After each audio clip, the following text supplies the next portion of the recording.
السلام علیکم ورحمت الله وبرکاتہ. الله ربر افغانانو نن د روژې 15مه ورځ او ډیره مبارکه میاشت ده.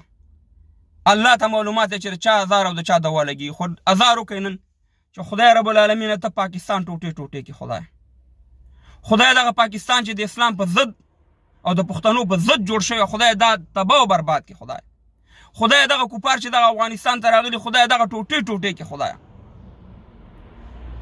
ته تباه او برباد کې، خدای ته ګل خان تباه او برباد کې خدای چې سره رقم زمونږ په کورونو باندې د افغانانو د پښتنو په کورونو غمونه راغلي، همدغه شان د غم د ګل خان په کور جوړ کړي چې دی زمونږ د مړي پورې خاندي، دی زمونږ د مړي پورې ورکه غلط کمنټونه کوي او راځي غلطې خبرې کوي.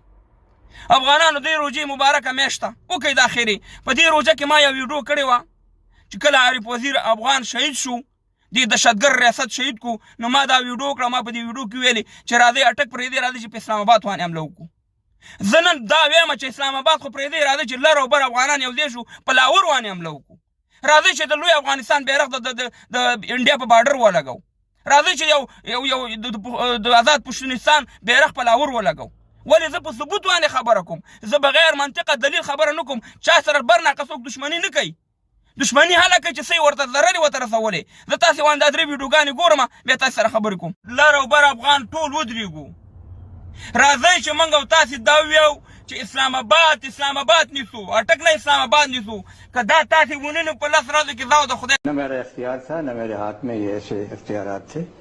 بے شک اس وقت کی حکومت نے محترمہ بے نظیر بھٹو نے ضرور قبضہ کرنے کی کوشش کی. وہ چاہتی تھیں کہ پاکستان کی کامیابی کا جھنڈا جلال آباد پہ لہرایا جائے. بے نظیر بھٹو نے جی 88 میں بے نظیر بھٹو 1988 میں انہوں نے قبضہ جلال کر آباد پہ کس نے حملہ کیا تھا، کس کے وقت میں ہوا تھا؟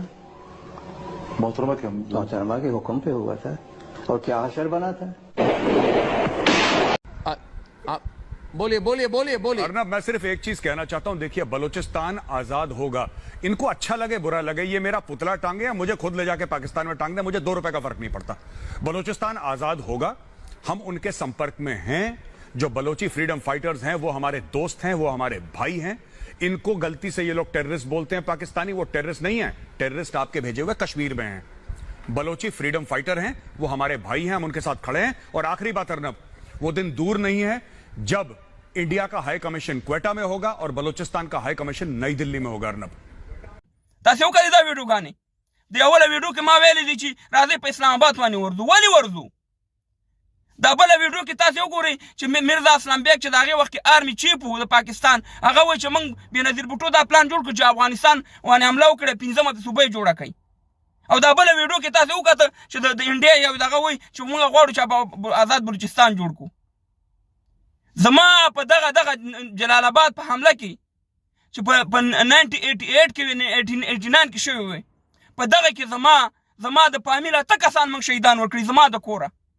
دا ټول دنیا ته معلومات ما خلک پیژني. زما د کاکا بچي، د هغې نور فامیل چې یو ماشوم زما د کاکا د کډې په نس کې و. او همدغه د دهشتګر پاکستان دغه ناروا پنجابي آرمي دغلته سرخ دیوال ته راله، دغه مجاهدین خاینین ورسره و، میزایلونه په جلال آباد باندې ویشته. زموږ ماشومان غټ واړه 8 کسان ما د فامیل نه ورکړي. داسې ستا هر یو افغان چې دغه چغې وایي، داسې هر یو موږ سره دا کار شوی. آیا موږ حق نه لرو چې دا خبرې وکړو؟ او بې ضمیره د افغانیت نه لرې، د پښتو نه لرې، د اسلام نه لرې ګل خانه، چې ستا دغه ناجاهزه هیواد پاکستان زما د هیواد نه 15مه صوبه جوړی، دا هغه تاریخي افغانستان نه چې د ټولو پښتنو افغانانو کور دی. زه دا حق نه لرم چې په اسلام آباد او په لاهور باندې حمله وکړم. بلکل بې دا کوم. زموږ مبارزه به انشاءالله جاري وي تر لوی افغانستان او تر آزاد پښتونستانه پورې. ته راځې وروره ویډیوګانې ډکې کړې، وروره سي مهربانه زما مړو پورې خاندي، زما مړو باندې رشخند وي چې په وزیرستان کې مړي شي، په افغانستان کې مړي وچي. موږ سره ویډیو پروا نه ساتو. که 1000 ویډیوګانې ډکې کړې، 1000 ویډیوګانې، هم قسم دی که د دې مبارزې نه موږ واوړو. موږ کپلونه هر یو افغان په سر باندې تړلي دي. زموږ فامیلونه پکې مړه شوي، زموږ ورونه مړه شوي، زموږ فامیل در په در کړی همدغه پاکستان دهشتګر ریاست د لاسه. دا اوس هم زما په هیواد کې ډېر اور د دې پاکستان دهشتګر ریاست د لاسه بل دی. دا ټول بمونه ستاسې طرف نه راځي. ګل خانه ته ځان ډان پاکستاني مه کوه.